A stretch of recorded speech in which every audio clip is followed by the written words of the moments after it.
السلام علیکم۔ اپنی ایک نئی کوشش کے ساتھ آپ کی خدمت میں حاضر ہوں۔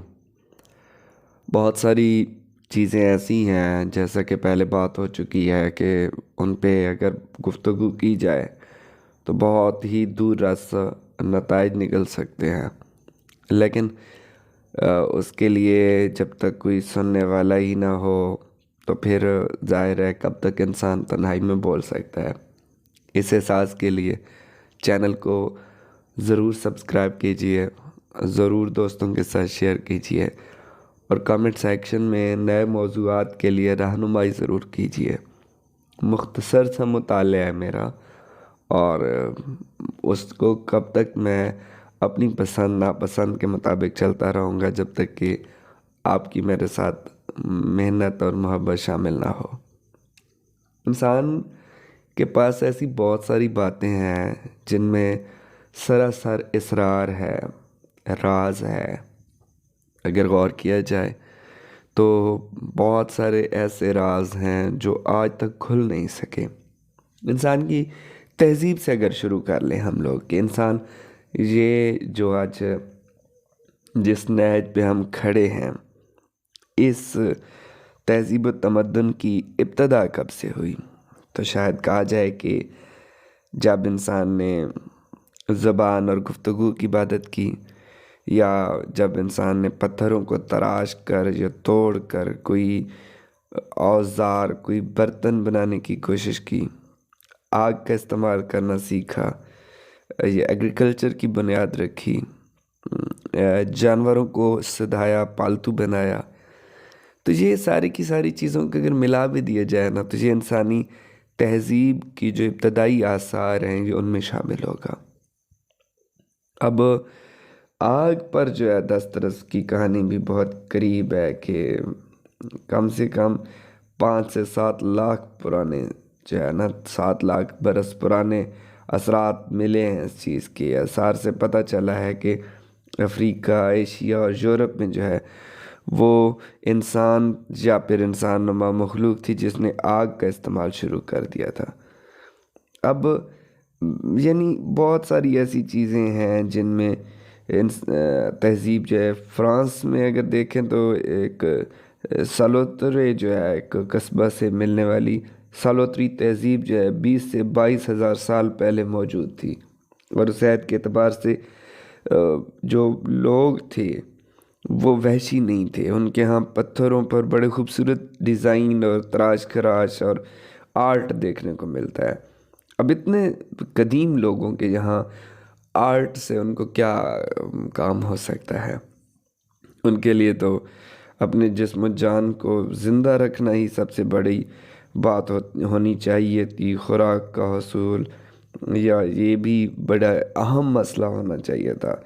پھر ان کے یہاں جو ہے وہ بعض پتھروں کے بنے ہوئے نازک خنجر ہیں اور تیروں کی انیاں ملتی ہیں، اور ایسی تیروں کی انیاں ہیں جو شکار کے کام نہیں آ سکتی۔ پھر ان کا استعمال یا تو محض خوبصورتی کی وجہ سے ہوگا یا کسی مذہبی معاملے کی وجہ سے ہو سکتا ہے کہ ان کے یہاں کوئی ایسا میتھ ہو، کوئی ایسے ریلیجیس تھیوری ہو جس کی وجہ سے انہوں نے کیا ہو۔ اچھا، پھر اس دور میں غاروں میں جو تصاویر ہیں اور ہڈی کی بنی ہوئی ایسی سوئیاں ہیں جن کے ناک کے بہت چھوٹے ہیں، گویا وہ بہت باریک دھاگے یا بالوں کے لیے یا چمڑے کی سلائی کے لیے استعمال کی جاتی ہوں گی۔ اب لوزیک جو ہے فرانس کے غاروں میں، لوزیک ایک ایسا مقام ہے جہاں میں 12 سے 15 ہزار سال قدیم پتھر کے زمانے کے انسان کی غاروں میں تصویر کشی موجود ہے، اور اس سے معلوم پڑتا ہے کہ یہ لوگ لباس کو خوبصورت بنانے کا ذوق بھی رکھتے تھے۔ اب بعض پہلے یہ سمجھا گیا تھا کہ شاید یہ تصاویر موجودہ عہد میں کسی بندے نے جعلسازی کر کے بنائی ہے، لیکن بڑی ذمہ دار افراد کی تحقیق کے بعد معلوم پڑتا ہے کہ وہ تصاویر واقعتاً قدیم انسانوں کی ڈرائنگ ہے۔ لیکن اب ایک اور سوال وہاں پہ بنتا تھا کہ غاروں میں اتنی مشکل جگہوں پر پہنچ کر تصویریں بنانا جہاں پہ روشنی کا بھی معقول انتظام نہیں تھا اور شدید اندھیرا تھا، گھوپ اندھیرا جسے ہم کہتے ہیں، تو آگ کے سوا تو اس دور میں روشنی کے لیے کوئی ذریعہ موجود نہیں تھا، اور وہاں پر ان غاروں میں سے دھوئیں کے آثار تک نہیں ملے۔ پھر یعنی اسرار کا ایک طرز ہے جس میں آدمی جو بڑھتا چلا جاتا ہے تو یہ اسراریت بڑھتی چلی جاتی ہے، راز ہونا بڑھتا چلا جاتا ہے۔ تحریر کی ابتدا کب سے ہوئی، وقت کی میئرمنٹ کب سے شروع ہوئی، آج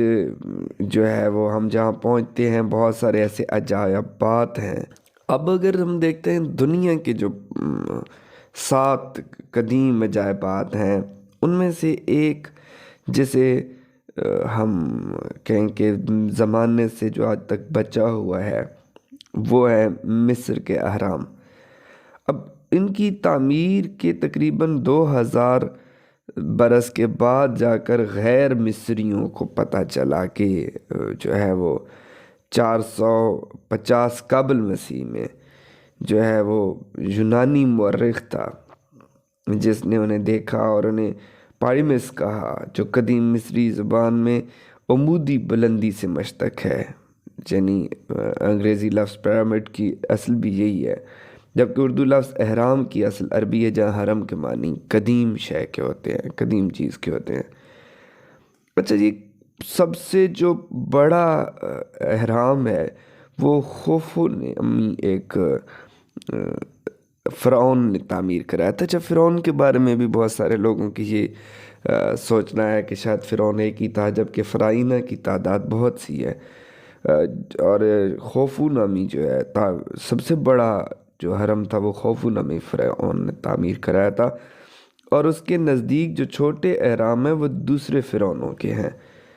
اچھا، غزہ کے یہ احرام جو ہے یہ اگر ہم دیکھیں تو قاہرہ سے 10 میل کے فاصلے پر ہیں۔ نیپولین کے ماہرین نے کہا تھا کہ ان تینوں اہراموں کے پتھروں کو استعمال کر کے پورے فرانس کے گرد 10 فٹ اونچی اور 1 فٹ چوڑی دیوار تعمیر کی جا سکتی ہے۔ اب اس بات سے اس تعمیر میں استعمال ہونے والے پتھروں کی جسامت کا اندازہ لگایا جا سکتا ہے۔ خوفو جو ہے وہ 4700 قبل مسیح کا وہ واحد مصری حکمران تھا جس نے 50 سال حکومت کی، اور اس جو ہے وہ حکومت میں اس کے حرم کی خاص بات یہ بھی ہے کہ سوائے گیلریوں اور کمروں کے یہ حرم مکمل طور پر ٹھوس ہیں، یعنی یہ ایک عام بات نہیں ہے کہ آپ جو ہے اس چیز کو دیکھیں کہ 6600 سال پرانی اس ساخت کی اتنی پائیدار اور اتنی مکمل نقل موجودہ دور میں بھی بنانا بہت مشکل ہے۔ اوپر جاتے ہوئے جتنے بھی پتھر ہیں ان کے ہر ردے کا حجم کم ہوتا چلا جاتا ہے، اور یہاں تک کہ 481 فٹ کی بلندی پر صرف ایک سل رکھنے کی جگہ رہ جاتی ہے۔ گو کہ اب احرام کی بلندی جو ہے وہ وقت کی مختلف چوٹیں کھاتے ہوئے موسمی تغیرات کی وجہ سے اب صرف 450 فٹ رہ گئی ہے، یہ شاید اس سے بھی کم ہو چکی ہے، لیکن یہ احرام کی جو ہے وہ بیرونی طرف کی ایک زمانے تک جو لیئر تھی وہ بڑی ہموار اور چکنی تھی۔ پھر ارد گرد کی بستیوں کے مکانوں کی تعمیر کے لیے علم نہ ہونے کی وجہ سے یہ شاید جان بوجھ کر ان خوبصورت پتھروں کو نکالا بھی گیا ہے۔ یہ چونے کے پتھر تھے جو سورج کی روشنی میں خوب چمکتے تھے۔ اچھا، بعض ان میں ایسے پتھر ہیں، آپ گوگل پہ سرچ کر سکتے ہیں، آپ ان کے بارے میں مزید ویڈیوز بھی دیکھ سکتے ہیں، موجود ہیں، نیٹ پہ بھی موجود ہیں، ویکیپیڈیا آپ کی مدد کر سکتی ہے، جو ماہرین آثار قدیمہ کی رپورٹس ہیں وہ آپ کو بتا سکتی ہیں۔ ایک پتھر جو ہے وہ 30 ٹن کا ہے، جبکہ جو اوسطاً وزن ہے کسی ایک پتھر کا وہ وہاں پہ، یعنی کسی کا کم کسی کا زیادہ، تو اوسطاً وزن جو ہے وہاں پہ 2.5 ٹن بنتا ہے۔ اہرام کا جو کل ملا کر مجموعی وزن ہے وہ 7 کروڑ ٹن ہے۔ اچھا، ان جو وزنی سلے ہیں ان کو جوڑنے کے لیے استعمال ہونے والا جو مسالہ ہے وہ اب تک نہیں بنایا جا سکا۔ آج ہم 2021 میں ہیں، اور کاریگروں نے اتنی خوبصورتی اور اتنی عمدگی سے ان سلوں کو آپس میں جوڑا ہے کہ جوڑ تک دکھائی نہیں دیتے، اور اس اہرام کی کئی گز موٹی دیواروں میں بمشکل آپ کو جو ہے نا تقریباً 0.0008% یہ جو میں نے پڑھا ہے، جو میں نے ریسرچ پڑھی ہے اس کے مطابق میں آپ کو فگر بتا رہا ہوں، فیصد فرق ہے۔ یعنی عام آنکھ جو ہے وہ جان نہیں سکتی، اور کرینوں کے بغیر ایسی تعمیر کس طرح سے ہوئی ہوگی؟ ہر پتھر کو اپنی جگہ پہ فکس کرنے کے لیے وہ کون سی ایسی مشینری تھی جس کو بروئے کار لا کر وہاں پہ ان کی تعمیر جو ہے وہ ممکن ہوئی ہوگی؟ یہ آج تک مسٹری ہے، اس کو کوئی نہیں جان سکا۔ اب جو جس محقق کی میں بات کر رہا ہوں، جو ایک یونانی محقق تھا، ہیروڈوٹس جس کو کہتے ہیں، وہ کہتا ہے کہ یہ اس کا بیان میں آپ کو بتا رہا ہوں، وہ کہتا ہے کہ 1,00,000 افراد 20 سال تک مشقت کرتے رہے، تب کہیں جا کر ایک حرم مکمل ہوا تھا، یعنی ان کے اعداد و شمار کے مطابق۔ اب اتنے لوگ صحرا میں کھانا پینا کہاں سے کرتے تھے؟ کیا ملکی معیشت ایسا شاہی خرچ برداشت کر سکتی تھی؟ کیا وہ لوگ غلام تھے؟ تو یہ ساری کی ساری چیزیں آج تک کوسچن ہیں۔ بعض جگہوں پہ یہ بھی لکھا ہوا ہے کہ اہرام کی تعمیر غلاموں نے نہیں کی، بلکہ وہ لوگ مزدور تھے جنہیں گندم، لہسن اور دوسری اشیاء خوری کی شکل میں مزدوری دی جاتی تھی۔ اچھا، 1971 کی ایک تھیوری ہے آکسفورڈ کے ڈاکٹر کرٹ کی، وہ کہتے ہیں کہ سیلاب کے زمانے میں بے روزگار جو مصری تھے ان کو مصروف رکھنے کی خاطر یہ عمارات تعمیر کرائی گئی تھیں تاکہ انہیں مفت خوری کی عادت نہ پڑے، اور یہ ایک عوامی بہبود کا ذریعہ بنا رہے۔ اب مصر کے جو قدیم اہرام ہیں ان میں ایک نظریہ یہ بھی ہے کہ یہ محض خوفو فرعون کا مقبرہ نہیں ہے، بلکہ یہ انسانی تاریخ کی گزشتہ تمام تر واقفیت اور دانائی کو محفوظ کرنے کا ذریعہ تھا، کیونکہ اس میں جو ہے وہ علم و آگہی کا احساس نمایاں ہے۔ جدید دور میں بھی انسان معلومات اور یادگار اشیاء کو کسی نہ کسی طرح سے محفوظ کرتے ہیں تاکہ ان کی اگلی نسلوں تک وہ علم جو ہے وہ پہنچ سکے، اور بعض جگہوں پہ تو دھاتی بکسوں میں جو ہے وہ چیزوں کو بند کر کے ان کو کوئی خزانہ یا کوئی قیمتی دستاویز یا کوئی قیمتی چیز جو ہے وہ دفن کر دی جاتی تھی، اور ایسے باکسز جو ہوتے ہیں ان کو ٹائم کیپسول کہا جاتا تھا۔ اور بعض ماہرین غزہ کے اہرام کو بھی جو ہے نا وہی کہتے ہیں کہ جو قدیم اور جدید تہذیبوں کو سنگم پر آنے والے جو ہے وہ، تاکہ آنے والے وقتوں کو پتہ چلے کہ ان کے بااجداد میں ترقی کے حوالے سے کس درجہ ان نے کام کیا تھا۔ اب بعض جگہوں پہ یہ بھی تھا کہ ان اہرام میں خزانے موجود ہیں، کہ یہ اہرام جو ہے وہ خزانوں کے ساتھ، کیونکہ بعض جو مصر کے فرعون تھے وہ اپنی لاشوں کے ساتھ دیوتاؤں کو خوش کرنے کی غرض سے، اپنے خداؤں کو راضی کرنے کی غرض سے ان کے ساتھ ہیرے جواہرات اور قیمتی پتھر اور جو اس دور میں جو بیش قیمت چیزیں تھیں وہ ساتھ دفن کیا کرتے تھے۔ تو اس غرض سے نقب زنی اور چوری کی بھی کوششیں کی گئی ہیں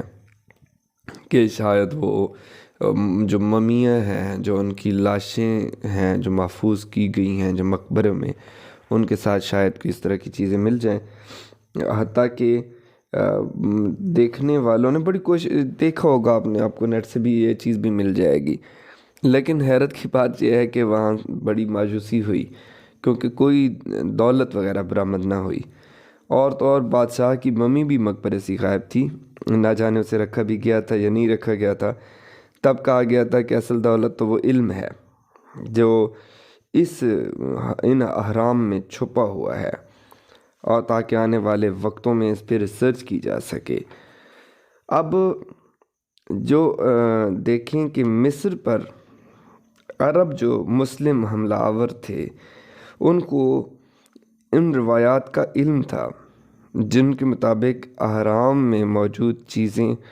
زنگ سے محفوظ رہتی ہیں، اور جو نہ ٹوٹنے والا شیشہ ہے اس کا مضبوط سامان وہاں پر موجود ہے۔ جو ایک روایت آتی ہے کہ جو اسکندریہ کا روشنی کا مینار تھا وہ مضبوط شیشے چبوترے پر تعمیر کیا گیا تھا۔ جو ٹیکنیک تھی وہ فرعون مصر کی جانب سے عطا کردہ تھی۔ اور اسی طرح اہرام مصر کی اہمیت کا اندازہ 19ویں صدی کی ابتدا میں ہونا شروع ہوا تھا۔ نپولین نے مصر فتح کیا تو فوجی انجینئرز نے مصر کا نقشہ بنانے کے لیے اہرام کو ایک سہل علامت کے طور پر چنا۔ اب جو کام شروع ہوا تو یہ حیرت انگیز بات معلوم ہوئی کہ اہرام کی مشرقی سمت عین مشرق کی جانب ہے۔ اب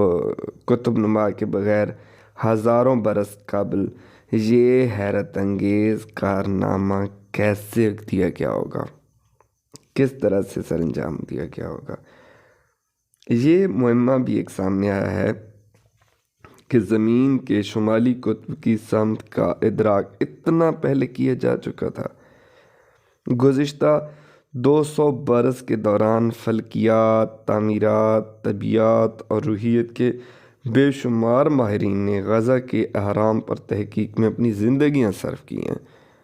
مگر ابھی تک ان کے معموں کی فہرست میں اضافہ ہی ہوتا چلا جا رہا ہے۔ اب اہرام کی روایت صرف مصر تک محدود نہیں ہے، دنیا بھر میں اہرام اور اہراموں سے مشابہ تعمیرات کا مشاہدہ ہوتا رہا ہے۔ ایک اصطلاح اہرامی پٹی سے پتہ چلتا ہے کہ مصر، میسوپوٹامیہ، یورپ، شمالی و جنوبی امریکہ، انڈیا، وسطی ایشیا اور انڈونیشیا تک اہرام موجود ہیں۔ ایسا کیوں ہے؟ کیا قدیم انسانوں کے ذہن میں اجتماعی طور پر اہرام کی پراسرار شکل میں کوئی خاص اہمیت تھی؟ اہرام کا بھوت اب تک جو ہے وہ انسان پر سوار ہے، اور جدید تعمیرات میں بھی اہرامی عنصر دیکھنے میں آپ کو مل سکتے ہیں، اور حتیٰ کہ اگر آپ دیکھتے ہیں تو اس کے بخصوص اینگل کی وجہ سے ہماری روزمرہ کی چیزیں جو ہے وہ شاید ابھی جو نئی جنریشن ہے اس کو بھی اس چیز کا اندازہ ہو کہ جو پیکٹس کی صورت میں ہمیں دودھ ملتا ہے، دہی وغیرہ کے پیکٹ ملتے ہیں، جوسز کے ملتے ہیں، تو یہ ٹیٹرا پیکنگ میں ہوتے ہیں۔ اور ٹیٹرا پیکنگ کی جو اینگل کی کہہ لیں کہ دریافت ہے وہ اہرام کے ساتھ کیوں مماثلت رکھتی ہے کہ یہاں ایسی کیا چیز ہے کہ جس طرح اہرام کا اینگل ہے اسی طرح کے اینگل پہ آپ کو ٹیٹرا پیکنگ ملتی ہے، جس میں چیزوں کے خراب ہونے کا اندیشہ نہ ہونے کے برابر رہ جاتا ہے۔ اور ہم روزمرہ میں جو جوسز پیتے ہیں، جو ہمارے پاس دودھ کے پیکٹس آتے ہیں، ٹی وائٹنر ہے جو، تو وہ ٹیٹرا پیکنگ میں ہی ہوتے ہیں، جو اہرامی شکل کے پیکٹس ہوتے ہیں۔ یعنی اس طرح کی بہت ساری چیزیں ہیں جن کو ہم اگر دیکھیں تو انسان کے پاس پراسراریت میں اضافہ کرنے والی چیزیں ہیں۔ انسانی ذہن کی جو کیپیبلٹی ہے اگر ہم اس پہ بھی صرف بات کریں تو جس طرح کہا گیا من عرف نفسہ فقد عرف ربہ، تو بڑی واضح طور پر انسان کو حکمت ملتی ہے، اور انسان کو بعض اوقات تو بے بسی ہونے لگتی ہے کہ آخر انسان کرے کیا، کہ ایک لیمٹس ہیں آپ کے پاس اور اس سے آگے آپ نہیں بڑھ سکتے، اور وہ ہمیں بتاتی ہیں کہ کوئی تو ہے جو نظام ہستی چلا رہا ہے، وہی خدا ہے۔